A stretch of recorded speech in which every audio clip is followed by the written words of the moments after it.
It's not a burden, right? These country clubs, which are wonderful, man, it's a commitment. Sure. And if you're not swinging a golf club all the time, it's a heck of a commitment. And City Club, we want it to be easy to get in and get out if you don't like it. And I know that if someone stays a year, you got them for life.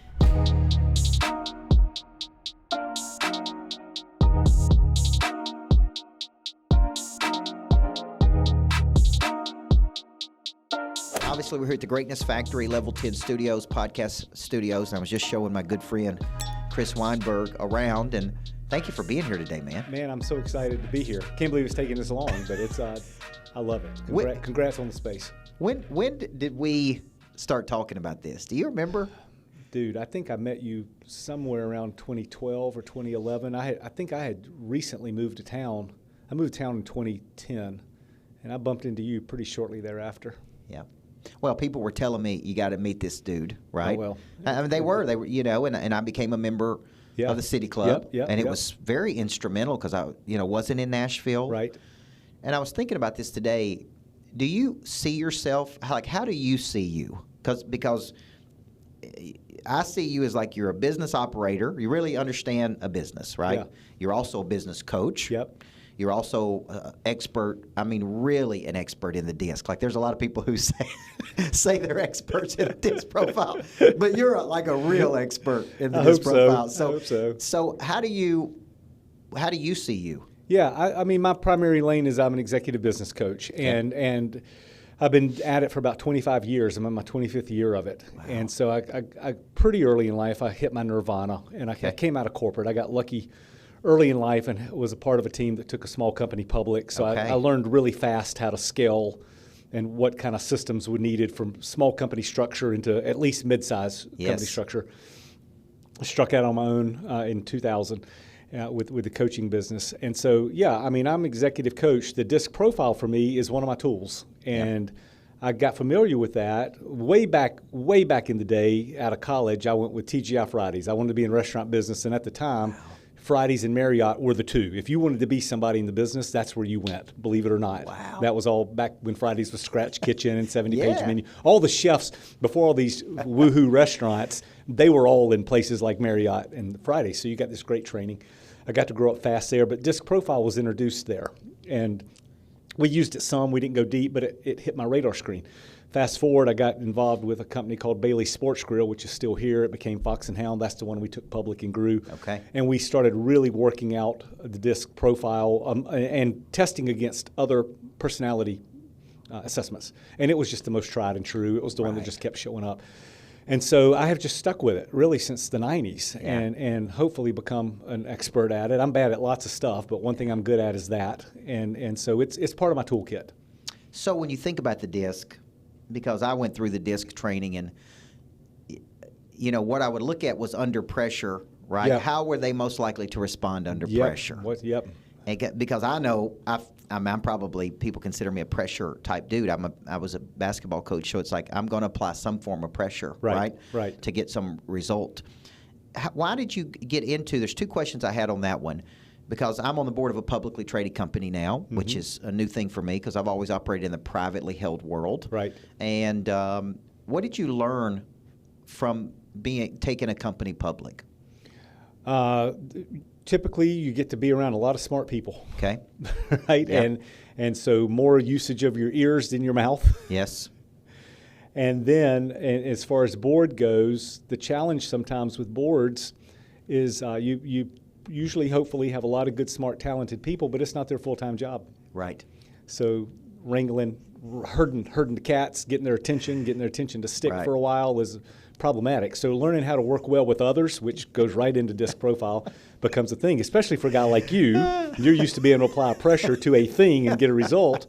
That doesn't work all the time in a group of people that are feel like they're just as important as you. Oh, yeah. Right? And so all of that becomes a big thing with disc and emotional intelligence and all that kind of stuff. And I love the messiness of human behavior. I just love it. Yeah. That's what makes me tick. So I'm laughing because when the CEO asked me to be on that board of directors, he said, one of the other board members wants to just have a call with you before he signs off. Yeah. And it was the most, I want to say, contentious first call with another person I've ever had in 48 years of living. How come? he just couldn't. He went to my website and he kind of pinned me as a motivational speaker. Okay. Like he's like, why would we put a motivational speaker on the board of directors? He just couldn't. Right, and it was like, okay, I thought we're meeting and greeting. You know what I'm saying? Yeah. Obviously, the CEO wants me to be on the board. There's a reason. There's something he sees. Mm-hmm. And so we went through this 45 minutes of and I'm like, is this what it's going to be like? Yeah. Right? And at the end, he kept pushing me, and my disc, I kind of just stay calm until you don't. Until I don't. Right. And I finally just said, dude, you have never met somebody like me. You know what I mean? It's like I got a prey drive like you cannot imagine. Right. And ultimately, we met at the board retreat. He's like, I just don't know if I can sign off on this, man. I just don't know what your skill set is and why you would be on the board. And then I helped that company raise about $2 to $3 million in a very short period of time. Yeah. And we met at the board retreat, and he come up and apologized, and he said, I totally see it now. Right. I just didn't see it. But I had a course when I was working on my doctorate in assumption, bias, and prejudgment. Mm-hmm. And I thought, why am I in this course? I'm in a leadership degree. Like, what am I in it, right? Well, everybody brings their own assumption, bias, and prejudgment. That's right. To every situation. Yeah. And some are contrarians. Yeah. Right? That's right. right. Sounds like you ran into contrarian. Right. And all of us optimistic go-getter people need some contrarians in That's our right. life. So we probably, at the end of the day, just sharpened your sword a little bit. Yeah, and it turned out to be a great dude and very smart, and we kind of kissed and made up, Good. So let's talk about, you were in North Carolina. Yes, sir. And you were doing this. So take me back. You're building a skill set. Yeah. Were you running these restaurant businesses, or were you? Yeah. So at Fox and Hound, I was the chief operating officer and a partner in that building and in that company. And I got really lucky. I had some just unbelievable mentors that had founded other things like Lone Star Steakhouse and Dean and DeLuca and part of the Godfather's Pizza Crew and big Pizza Hut franchisor. So I was like the young buck. Yeah. And frankly, I had my own restaurant in North Carolina. I was trying to raise money to go to another one, and this legend in the business, I ran into him, and he said, why don't you forget about that? We're looking for a COO. We'll cut you in. Sight unseen, I said yes, because I want to be around this guy. Yep. And, man, my education curve went through the roof. I'm not even 30 yet, and I'm with these guys that have built stuff. And so the proximity approach worked really well for me, and I was a student of the game, and I soaked it up and loved it. And we did that for a number of years very successfully. Yep. Then my wife started having babies. I needed to get off the road a little bit. Yep. And I started my first consulting business. Wow. Which focused primarily in hospitality, emerging chains, emerging chain restaurants, emerging chain hotels. But the owners of those kind of companies had other businesses. Oh, yeah. So my stuff started morphing. Yes. Right, to where my only client now that sells a hamburger is the City Club. Right, that's it. And because my shtick is my shtick. I rely very heavily on my own experiences coupled with Ken Blanchard and coupled with Disc Profile. That's my toolkit. Yeah. That works anywhere. Yeah. I don't know how to build anything. I don't know how to make a widget, but I can probably get people in the right lanes to make the widget. Right. So, all right. So you're in that business, and people, is restaurant business good business or a bad business? It's bad business. I mean, you hear so many people talk about, but then you go to restaurants and there's people everywhere, and it's like when I go home at the end of the day and I live between Murfreesboro and Franklin, there's a Texas Roadhouse over there, and it is like, and every time I ride by it, I tell my kids, I'm like, we should open that. I mean, because it's full every time. Right. But it's not a good business. Well, I say it's been very good for me, and I've had my ups and downs in it. And I think most restaurateurs would tell you they've had their ups and downs in it. It takes a whole lot of passion. So a lot of it's a passion investment at times, and the margins are so thin, and it's part of the problem with the restaurant business is that you can have a very young person that can dictate the outcome of your life. Wow. Right? Like no matter how well you've trained or what your culture wants to be or your vision, if you've got some disinterested 18-year-old in there waiting on your table at the moment of truth, it can go goodbye. Wow. And then the margins are just so thin. Cost of goods. It's just a lot to manage. Now, I love the business. I'm particularly drawn to it. Okay. But it is a creative space type business for sure. And, the reason these big chains do so well, even their food may not be as great as the chef down the street. They're managing systems more than they're managing the experience. Right. Where the chef cares about experience and may not pay any attention to the numbers. Right. So. Well, if you read like Unreasonable Hospitality, I like that because he was a competitive guy. Yep. He wanted to win. Yeah. But there's a lot of takeaways in there. I think one of the biggest ones that I took away from that book was just assume the best in people versus the worst. That's a good one. That's right. Always assume the best. And people generally want to do the right thing if they know what the right thing is. Right. And so in the restaurant business, you think about you got a lot of people, you got to tell what the right thing is. Right. Because it's usually a manager with maybe 15 to 100 employees, and Right. that may be part-time, some are full-time. You may not see them so keeping the glue together is a significant challenge, and he did it right. I mean, there's certainly lots of people that have done it right, but there's probably more littered landscape than that, than the victories. Let's go to Ken Blanchard. Yeah. Okay, because I was a Covey disciple. Yeah. And thank God there was a coach here in Nashville that told me to go pick up the 7 Habits when I was 18. Awesome. And I read it. Never read a personal development book in that time, and it changed my life. It really did. It opened my eyes. Right. So when did you get engaged with Blanchard? Yeah. Was it at TGI Fridays? Okay. Yeah. Was it 1 Minute Manager? Yeah, Was it it was what? 1 Minute And tell us Manager. for all the people out there who listen who, because Blanchard was really big, That's right, yeah. And I don't know if it's faded a little bit I now. think, no, he's got a big organization. Okay. They've got a big Blanchard training organization in California. They're still rocking and Okay. rolling. And his program, SL2, which was formerly known as Situational Leadership, it's the largest leadership model in the world. Okay. And like 40 million people use it. It's definitely in my shtick. I'm Okay. getting ready to start a mastermind on it. Okay, The whole 9 good. yards. But at Fridays, that was one of the toolkits. Fridays at the time was very tied to Blanchard. They were using Blanchard, so I got exposure there. Okay.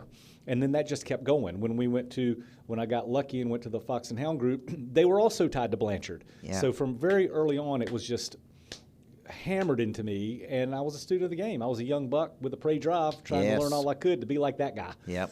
And then as I matured into my business, I became a Blanchard channel partner, which I still am. Okay. So they are definitely a resource for me. Yep. And the reason I love this guy so much, for those of you who don't know it, Blanchard keeps things as simple as possible. Yes. Right?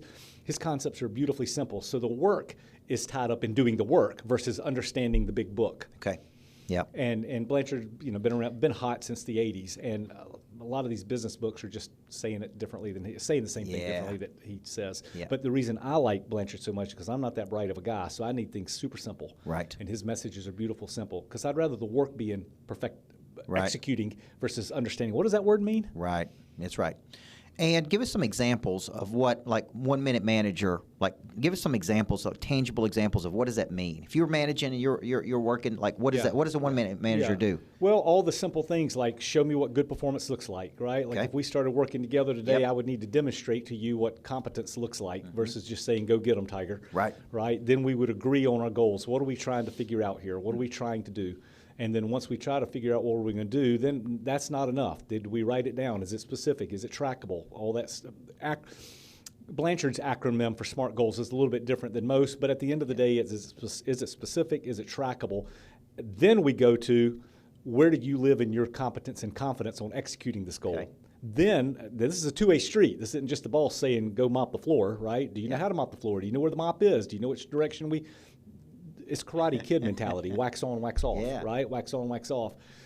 Then we agree on timelines, and then based on your competence and your confidence, I should deploy a leadership style specific to your competence and confidence on that specific goal or task. Oh, wow. And so you've used that I live it every day. I live it with every single one of my clients, everybody I work with, and we put it in just about all organizations that I work with. When you started the coaching company, was it Caldwell Coached in the beginning? In the beginning, when I started on my own, it was called Barfly, the Barfly group. Yeah. Because we were heavily concentrated in hospitality, and there were 17 of me, and so we worked all over the country, all over Canada, Caribbean. When I moved here, I had a life-changing event where I needed to get off the road, and so I shut that company down and pitched my own flag as well coached. I was terrified because I was used to being on airplanes to get a check. Yeah. Right, and here I was. I had 2 boys, and I had to drum it up here, and the town's been amazing. Wow. So now I'm in a place, thankfully, where I only fly to L.A., New York sometime, and here. Yeah. And it's divine intervention. It's been great. So let's talk about that because, running the businesses, there are things that shift and change, and you got to be ready for that. Yes. So you had a life experience. You need to be stationary. Yep. You'd never been stationary. You've been flying. Right. And they paid you to come and consult and do all of that. And I was like, I'm here in this city. Yeah. But I had a consultant once named B.J. Howard, very smart guy. And he asked me, he said, just out of curiosity, why do you feel like you got to go to other parts of the country? Mm-hmm. He said, is there not enough business in Nashville for you? Right. And I go, there should be. Like, it's true, right? Yeah, like, there right. is enough business there is. to make millions of dollars right here. That's right. And just like you, I was used to going on the road, and that's what you do, like an entertainer or artist. And I got to go on the road, and I got to go speak. And so let's go back to that time, because I studied transition, for a period of time under, with bridges. And, there's an ending of something, there's a disorientation period, there's a new beginning. Yeah. How fast did that, it happen? And then did you go out and get one client, or what was your I did. process? Yeah. I landed here, and I tell you, when I got here, I didn't know a soul, okay? Wow. And what got me connected was that Nashville City Club. Okay. And so when I got here, I didn't know a soul, and so I sent an email to Kiwanis and Rotary at the same time. And I'm not a joiner by nature. That's not normally my shtick, okay? Yep. But I said, I got to get to know people here quick. First one that answers me and have me, I'll go. Kiwanis answered, and I got off the elevator, and there stands George Armistead. Okay, Big George. Greeted me, sat down, had lunch with me. I told him what I did. He said, I think I got something for you, Nashville City Club. Wow. Nashville City Club became my second client in town and remains that today, and now I'm an investor in it. That's a passion project for me. Yeah. Right? And so I got that joiner of that club is what got me connected uber quick. Well, let's talk about that, because I was a member then. Yep. And it wasn't easy, right? Yeah, that's right. The City Club was going through a lot of transition. That's It's like, right. how do we, let's talk through that for a second, because you were really brought in. And Big George, I remember being at the City Club one day going, now, what does that dude do? Because I see him, and he's always positive and upbeat. And he's like, what would you say, a professional connector? He is a connector. And that's how he gets compensated? Yeah. He connects you to opportunity? I'll let him answer those questions, but I think so, right? And he's got some other things going on too, but George's Rolodex is second to none. I know, such an interesting guy. Second to none, and he cares about people, so he's very good about making connections. So let's go back to that. You were brought in, kind of like a Navy SEAL, I feel like, to had special assignment to get this City Club rocking and rolling. Yeah. What were the challenges? Because this was, 10 years ago? Yeah, well, no, it's 14. Wow, 14 years ago. Yeah, 14 years ago. They had, there's a bigger, I may get a little of this not completely accurate, but there's a company out there that was called Club Corp that owned a bunch of clubs and or managed clubs. This City Club had disengaged from hiring them to be the manager of that club. Yep. And they had a really smart board. They had a smart board that was not in the restaurant business. Right. And so I think it started getting wobbly. And I was brought in to stop that and get it turned around. And what do you think? Because since then, you guys have raised some capital. Yep. You got a brand new place. We do. It's beautiful. Thank you. It's absolutely beautiful. What were the big lessons there that you learned? Is there I know there's a time and season for everything, but did you go, okay, we need a fresh start? Yeah. Did you go, walk us through the kind of the psychology of your rebuild and kind of rebrand of that? Turnarounds are tough to turn around. Yes. Right? Turnarounds are tough to turn around. And now what can make that even more challenging is the City Club forever was a nonprofit. It was a nonprofit entity. And so it's very hard to capitalize. Right. It's very hard to capitalize it in a building that was being bought and sold and bought and sold and bought and sold, and how long are we going to be here, and is it worth putting a couple $1 million in this thing or not? Right. Fast forward that but we managed, right? We cobbled it together. We got the thing profitable, membership great, all that kind of stuff. And then a couple of years ago, we had an opportunity to seek out another spot. And at the same time, that building was going through a transition of selling as well. And the club needed a refresh, all those things. Well, we decided as a board to take it private and get some investors and make it a for-profit entity, and that's the only way that we were able to pull that off. Wow. And that's how it stands today. So we got a group of guys and gals that, it's a passion project. Nobody's looking to get rich off of that, and we never will. But the City Club survives, and that thing's so important to me. It's been around since 1957. Yeah. And so as an institution and what it has meant to me and to so many people in this town, it deserves a space. And so people, from all over the world watch this podcast. How would you describe a City Club? I used to say when people would ask me, it's like a country club without a golf course, but it's like a business country club where, how do you That's pretty darn close. Describe it. Yeah, as a matter of fact, we're just now starting to rebrand that messaging, and it's going to be business, social, sporting. Okay. And so business first always, whether that means you and I having lunch, whether it means you're at a mastermind or a speaker's event or something like that. Social, always. There's always great things. Like we just had a massive New Year's Eve party. That this morning they're working on the next Valentine's thing. All kinds of stuff like that going on. Book clubs, travel clubs, things like that. And now, as you saw down in this one, now we've got the golf sim space. Right. And when you join the membership, you're getting access to like 300 golf clubs around the country, 3 of them right here in town, plus that golf sim. So we're trying to make it that third place, kinda. Yeah. Kinda, but always with a business slant first, with a heavy degree of social. And what is your overall philosophy on sales? Like, you meet people, you recognize they have an aspirational challenge, they're trying to do something. Yeah. I mean, it's always like money changes hands when problems are solved. That's right. When you go into a situation and you're looking like, how do you formulate that to convert to monetization? You mean from a coaching standpoint? Yeah, let's just say coaching. Yeah, well, I think now for the last 10 or so years, fortunately, my mousetrap is good enough, right? So my referral system is really strong. Before that, I did it on speaker stages, right? When I had Barfly, we got it honed down to the top 5 places for me to be every year, and that's all I do. Wow. And so you get up there, and if you do good enough job presenting, you know this, you do good enough job presenting, and then somebody's going to say, that fella can help me with my problem. Right. And I try to become a very good listener over the course of those times. And my disc profile is not totally dissimilar than yours. We're not naturally the best listeners in the world. Right. So that's a trained event. Yeah. So I've gotten good at it. So I try to hear the click of where can I provide value for this person. Right.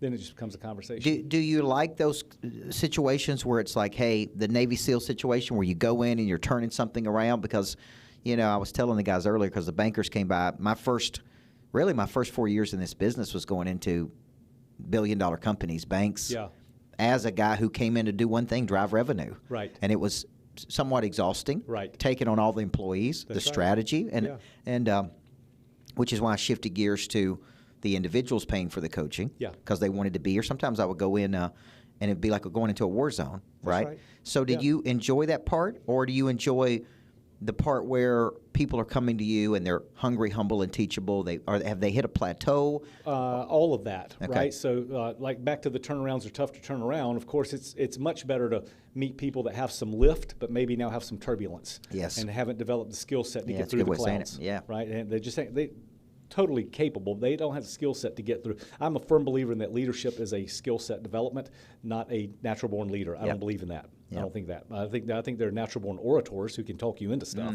But I think leadership's a skill set, which is beautiful because it's trainable, right? Yes. And so many entrepreneurs get going, and through their grit and determination, they get to a place, and that place might be fine. And then the frustration happens, and then everybody starts leaving the organization and whatever.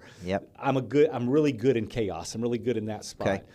To your point about going deep into the organization, I far prefer the one-on-one too. Back at Barfly, I used to go much deeper into organizations. The lift is much heavier. And it doesn't mean I don't do that from time to time, but I far prefer working with the founder or the CEO or the executive team.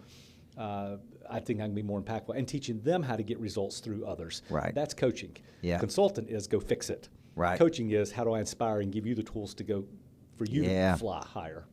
And so, So when you're using this DISC profile and you're working with driven CEOs, okay, we know there's positives to driven people, but there's also negatives. Go through some of the downside of very driven people, because I wrote a book called Flip the Switch. It's all about prey drive, the activation of that drive. There's obviously a dark side. There's a dark side to that prey drive. And for DISC out there, for those familiar with it, it's 4 basic behavior types: D, I, S, and C. D is dominant. That's what Micheal lives with. And very high dominant. And the upside, this is gross generality. We could talk about this all day. But as you know, your style is going to be prey drive, no matter what. No matter what it is, there's going to be a competition to it. It's Michael Jordan. We're going to compete over anything, right? Just for fun. Conflict's not a dirty word. Challenge is not a dirty word. All that kind of stuff. We're going to go fast. We're going to hit the goal. All of that is the positive. The downside is, hopefully, some people are still alive behind you when you get there, right? And so not everybody can take the pressure that you naturally apply, and don't even see it as pressure. Right. You see it as operating. Not everybody's built that way. Matter of fact, most people aren't built that way. Right. So entrepreneurs, again, tend to get lift. D-dominant people can always start a business and get something going. When they have to start getting results through other people, that's where the bump comes. That's where the bump comes. And at that point, is there, because I'm sure you've done this with multiple, what we call small business leaders that they're trying to build bigger businesses. Is that when you say, look, you need to go hire somebody to run this company. Without a doubt, because I'd never come in and try to change who you are. I'm not going to ever try to take you out of your zone of excellence. I'm going to try, unless you don't have capital to go hire someone. Then I'd say, man, you got to modify here for a little bit. Right. But if you've got enough assets, we'd be intently matching someone with not only the skill set to be your right hand, but the demeanor to be your right hand. Yeah. Well, we had Dan Martell here who wrote "Buy Back Your Time," and the whole book is really, you hire people to grow the business. But his whole philosophy is, no, you hire people to buy back your time so that you can do the high-value activities. Yeah. What's your belief about that? Is it let's hire people to grow the business? Because we just hired a new chief revenue officer. It's probably somebody I've needed for a number of years. And I'm like, here's the products and services, make them better. Here's a revenue number we'd like to hit. I'm going to go create content and coach people. Good. I think in theory all of that is great, right? I'll use the term of, at the end of if I were coaching you, I'd say I want you accountable for everything, but responsible for nothing. Right, and that's kind of the Martell. That's I'm kind of hearing that too. That all works until you get punched in the face, right? and generally that founder, you may always be the chief revenue officer, right? And I think you got to be okay living with that. Like it's not always the case, but you hear a lot of these coaches going, "Don't do anything. You shouldn't be the sales guy."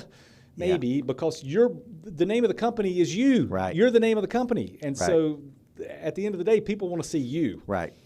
Doesn't mean your guy's not going to be wildly successful or better at it than you, but I also wouldn't put all the pressure on yourself of saying, I shouldn't be in this seat. So I think both things are true. I think Martell, what he's saying is absolutely true. Right. Especially in theory. Right. So let's go back to, you got this City Club. And you got a great product, just like I do here at the Greatness Factory. And I've never, when people come here, it's like when I come to the City Club, I'm like, that's cool. This is cool. How do you, if you and I were sitting down to map out a strategy to grow these businesses, right? These beautifully curated spaces. You got a beautifully curated space. We have a beautifully curated space. There's never been a person to come here that would go, no, this is cool. Right. And I'm like, once we get them here, that's easy. They will want to do more here once they come here. Right. But getting them here is the thing. What would be your strategy there? Well, it's constant outreach. I mean, it's constant networking. It's all the social media things that you're doing too, lead generation, referrals, and it's a fist fight. It's always a fist fight, right? I mean, it's to trying to get people to join something is not easy, especially when there's so many cool restaurants they can just walk in. So the value proposition barely is about the food. Right. It's about what happens inside that building, and you've got all kind of programs here that are creating a mousetrap, and hopefully the City Club does too. Right. And a sense of belonging. What can I get different here? A lot for small entrepreneurs, these kind of places can make them look bigger than they are, like that. Right. And that's a big deal when you're trying to grow. Absolutely. So what have you found at the City Club that really has been like a home run? Out of all the things you've tried, because we have a Capital Club, been a big hit. We bring people in. We had Rob Luna last week, who's on Fox Business every week, breaking down the economy. He was raising capital for his new company. We've had publicly traded companies. We've had multifamily deals. Like it seems people are really interested in the usages of capital. Where do I find it? How do I get it? What do I do with it? We've had the exchange where we've had people like Tony Giarratana come in and like be special guests. I do quarterly a concept called Whiskey and Wisdom, which is where we bring people in and make it more social. What's been a home run for you over at the City Club? Well, Tony was a home run. You know, we have a speaker series, and his was the most well attended that we've done in years. So those kind of things. We don't have a capital driving club, which is a brilliant idea. But anything business related, any speaker series, any kind of gatherings, community table, just come hang out. We've just started this community table where you just come hang out and chit chat. No real agenda. Just come meet, greet, get to know each other kind of thing. Mastermind groups always do well. We're getting ready to launch 4 of those here this year. So business-oriented kind of stuff where folks can feel like they might be able to get a little bit smarter or get connected. The other great thing about the City Club is, particularly if you're a young person, we can connect you with a big dog immediately. You know, you imagine some young kid out there who's trying to hustle being a commercial real estate developer may never in his life bump into Tony. That's right. But because we know Tony, we can say, Tony, you mind having coffee with this guy? Boom. And that proximity approach again. And that the City Club members, they're all like that. Right? They're all, we're trying to connect young bulls with old bulls nonstop. I love it. Well, Brad Lee was here a few weeks ago, and he said, I would have like speed dating for business people, because his point was well taken. He's like, I may never get in a room with you, but if I could, I would know pretty quickly if there's some opportunity. Right. And maybe in 3 minutes. Right. And it's like if you could just, some type of deal. But I was thinking about Tony it's almost like when I wrote the book Person of Interest, it's not like he tries to be a person of interest. He just is a person of interest. Exactly Isn't that interesting? That's exactly right. It's like so many people want to be known and famous, and Tony's just goes out there and does big things. Yeah. Well, his track record has made him a person of interest versus him beating his own chest. And he's so humble and he's just, man, his people skills. Just when I was negotiating this deal with him as a young buck negotiating with an old buck, right? It's a little intimidating to negotiate directly with Tony. I'm sure. Which I did on this. Yeah. And people tell you, oh my gosh, he's going to be hard, and he was so pleasant. Yeah. And he really, it's like, hey, we want to do this. We want to sell it, and you want to buy it. Yeah. Now let's keep working. He doesn't see winning as an in-sum game. Right. Right. And so I've been on the other side of that with Tony, right? Negotiating down here. Yes. And he is a master. He is. He is a masterclass. He could definitely teach a masterclass. It's interesting to watch him work, and I'm honored to have access to him. Yeah. And it just goes back to his people skills, his negotiating savvy, his knowledge of what he does. Yeah. It's very impressive just to be in the ecosystem with That's him. right. Yeah, and that's the beautiful thing about that club. Like, Tony's in his lane, but you've got guys like Tony in other lanes, right? And they're all just as generous. Yes. Right? They're all just as generous with their time and their ability to connect with you and things like that. Which is that's the magic of that place down there. Yeah. Well, that's I'm so glad that you said that, because that's helping me see really the bigger play of the City Club, right? I mean, people should be members because it's a place of exchange, and it's a place where deals happen, and it's a place where you want to be. Yeah. Like, we had Ken Coleman in here last week, who's got a big show on Ramsey's Network, and he wrote the book, The Proximity Principle, and so I went and bought it before I took the meeting with him, and it was real simple. It's like, hey, he figured out that I need to get to the right place, and I need to be around the right people, and my life would get better. That's right. And it's like the City Club's like, I need to get to the right place, and I need to be around the right people. And I did this 14 years ago when I met you. Right. And it's like, okay, how do big time people have breakfast? Like, what do they do? Yeah. How do they walk? How do they talk? That's right. And a lot of learning, I think, is just observation. Being around. Proximity approach is everything. Yeah. Just osmosis learning, even being. So I tell some of these young guys that joined the City Club today, I'm like, you may not have a chance to talk to Terry Turner today. Right. But you're sitting 2 tables across from him. That's right. And you keep doing that once or twice a month. And sooner or later, he's going to say, how you doing, young man? That's right. Well, I approached, I've had this affinity with Bryce Pritchett that wrote U Squared and the Quantum Leap Strategy, and he's 82 years old. And he sold 14 million copies of those books. No marketing, no landing pages. And he's a great psychologist, specifically on mergers and acquisitions. And I just had the boldness to reach out to him. I said, I'm going to be in Dallas, Texas. I'd love to take a meeting with you. Wow. Just right time, right place. And I'm sitting in the meeting, and I go, man, I would love to do something with you. Covey was my guy. Covey passed away. I've been looking for a new guy that just reeks of wisdom. And I just love your material. And he said, I've been looking for a new game to play. Now, think about that. 82, we put together a program called the Quantum Leap Strategy. I'm teaching with one of my mentors, right? But it was just the boldness to get in the room. That's right. To present an idea and just say, hey, whatever happens, happens. That's right. So when you're thinking about the City Club, you got your coaching business and you're running the City Club now. And how do you define that role? Like, what do you call that role? I'm a figurehead. There's a great management team. I'm accountable for everything and responsible for nothing. I like that. Yeah, and I have an amazing team, and we've all been together. They've all been there, right? Wow. They've all been there as long as I've been there, and that's a testament to that group. They in a field that turns over every single day. Yep. That group has been together.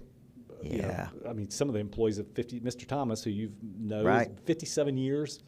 Thomas been there 30-something. Robert 30-something years. But even the crew that I came, my same controller from day one. Right. The same management staff from day one. I let go of one when I first got there because I knew he wasn't tough enough for the trouble I was going to have to put him through. Then I hired him back a few years later. Okay. I said, you ready to come home? I knew it was going to be so difficult to go through the Navy SEAL training. Yeah. I knew I was going to kill him. Wow. But so we let him go. Very amicable. A few years later, brought him. He's there now. And so we're very lucky. So my role there is I am definitely an ambassador. I am an investor. I'm the point of the spear. Okay. But I'm not the guy. I'm not the guy that crew down there is what makes it happen. Is it a place, like, do you go there every day? You go there 3 days a week, or you work from there? I work from there, and I try to drag everybody in there. Yeah. I try to have as many client meetings in there as possible because I want to introduce it. I'm proud of it. Right. Right. I want to introduce it to as many people as possibly can. Yeah. And I love what it stands for. So I try to be there a good bit. And so the membership, tell me about the membership levels, because you and I talked about there's an initiation fee. That's right. Yeah, okay. Yeah. So there's an initiation fee. I may get this slightly off because one just changed. So the premier membership is it's only $5,000 initiation fee. That gets you access to the entire club, including the unlimited golf. Okay. Wow. I just got the plans today for the rooftop, so we're building a rooftop. The plans I'm so excited. Right before I walked in here, the plans came over. Nice. And it also gives you access to those 300 clubs around the world. Okay. Like my wife and I are going to London in May. We are having lunch at the St. James Club. Okay. So I don't have to worry about that now. I'm going to that business club, right? Yep. Be great for a guy like you, travels all the time. You can have a home base everywhere. Yep. And if you're a golfer, you have access to all these golf courses all over, including in town, plus all over the country. That's the $5,000. If you're not a golfer, you can check that down to I think there's a $3,500 initiation fee that has all of that except all the other clubs. Okay. If you just kind of be a hometown guy. Yep. And that's it. Young execs are cheaper. We got a cheaper rate for 34 and under. Yeah. Super approachable for them because we want them hooked. We want them in early. Nice. So it's not a burden, right? These country clubs, which are wonderful, man, it's a commitment. Sure. And if you're not swinging a golf club all the time, it's a heck of a commitment. At City Club, we want it to be easy to get in and get out if you don't like it. And I know that if someone stays a year, you got them for life. Yeah, it's interesting because I'm not crazy about country clubs. Yeah, I don't know. I just never saw myself as a country club guy, but I did see myself as a city club guy. Yeah. And it's like I'm not interested in that. I am interested in this. So what is the next big opportunity for you? Right, you're a talented guy. You got all this experience. Yeah. What's the NBO?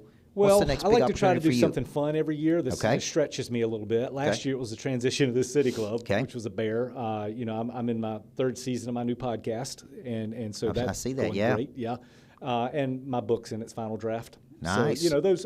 Tell us about the book. You got the title? Yeah. No, I don't have the title. Yeah. I don't have the title. We're bouncing. General premise? My 4 pillars are people, selves, profit, self. Okay. Those are the lanes I operate in. People trying to create some kind of harmony, not balance. I don't really believe in balance. People, selves, profit, self, and stories around that. Right. Not only here's how, but here's a guest in the book of how we work through things and stuff like that. So it's in its final draft. It'll be out sometime. How long did it take you to work on that? Did you go into the woods, or did you carve out time to write it? Because kind of carve out time over time, and because it's not I'm not doing it to try to make money on it. I mean, make money on it would be lovely, but I'm just doing it as an outlet. Yeah. So I really had most of it done about a year and a half ago, and we kind of parked it, and we were missing the editor told us we needed 25,000 more words. Yeah. And then I have the best right hand in the world, and she said, you know what we're going to do? We're going to take these podcasts and blend these podcast stories into what you're teaching. Right. And they loved it. And so we're in the process of doing that now. Yeah. And so, that's... Well, a lot of people don't understand, because with the book I've done that, 22 times. And right. But to do it right, you really got to go into the woods and chew on it and think about it. And, I mean, you could pump them out quick, but for one you want to be real proud of, it's like, it's a labor of love, right? And when you think about the podcast, what's the title of the podcast? Well Coached, because I see it on a lot on Facebook, and you're, when the reels and everything. And and is that what you're covering? Yeah, Well Coached, people, selves, profit, self. So I'm taking entrepreneurs and framing their journey through the lens of people, selves, profit, self. Yeah. Right, and everybody's got a different journey. Right. But they can always fit into those 4 pillars. Right. Right. And generally, people are naturally pretty good. Naturally, are a domain expert in one of them, maybe 2, never 4. And so that's how I also approach my clients, trying to figure out, where do you live in your journey here? What's your gift? Is it people? Is it sales? Is it profit? Is it sell? What is your journey? Yeah. And then how do we get the rest up to speed some way, either through skill set development or putting the right people around you, or new perspective, or something like that. Well, now that you've walked through the Greatness Factor, I always ask our guests, how do you think we could scale this puppy? What are your thoughts there? Pros and cons? Yeah, I don't. That's a tough question. Yeah. I don't know that I've got enough time around it. The mousetrap looks beautiful. Yeah. Right? The mousetrap looks beautiful. You create tons of events. So yeah. I think that would, your tenacity will make this thing successful. Right. Right? That's the thing I've always admired watching you is you are a dadgum pit bull when you put your mind in a certain direction. So I don't worry about you making it. I worry, I think about how do you make it easier? Yeah, absolutely. Great point. And so I don't know. It looks to me from afar like you're getting your team in place pretty good. The place is a wonderful mousetrap. And how do you create enough value for people to say I've got to be a part of that? Yeah. Now you know that I'm not waxing poetic about anything, and I don't know that I have that answer. I'm still trying to do the same dadgum thing down the street. Well, I think I think those two working together is a smart idea. Yeah. Right. I think figuring out because that just the package of the two is even more of a value creation. Right. Right. And so. That kind of thing. Well, I think it's good hearing it because I always say you can't see the picture when you're inside the frame. That's right. And we're all trying to do the same thing, which is activate and get people to something, but make it valuable where they want to stay for a long cycle of time. That's right. Right? That's right. Well, man, I really appreciate you, and you're a super talented guy. Well, and I meet a lot of people, but you're one of the most talented dudes I've been around. I will take that as a thank you and an overpraise, but I'll still take it, and hopefully my wife hears you say that. Well, I think I think like I said, I've seen you in action. I've seen the product of your work. I've seen the people you've coached. So I'm lucky, man. I'm so thankful. I have the best. I get to work with the coolest people, man. I get to work with the coolest people, and I love them, and I'm so honored to be a part of it. And I've loved watching you. You have. Because when we met, you were kind of just getting going. You had a little bit in it, but man, you dadgummit, buddy. Ain't nobody ever going to outwork you, and it has paid off. Thank you. And so congratulations on all of that. Thank you. Well, you've been a part of that, influencing and inspiring. Let's find ways to keep it rolling. Let's keep it going. Chris Weinberg, everybody, here at the Greatness Factory Level 10 Studios, another edition of America's Coach. We really interview some of the most fascinating people in the world, kind of around the book Person of Interest. I like spending time with people of interest. So thank you for listening, and we'll see you back next time on America's Coach.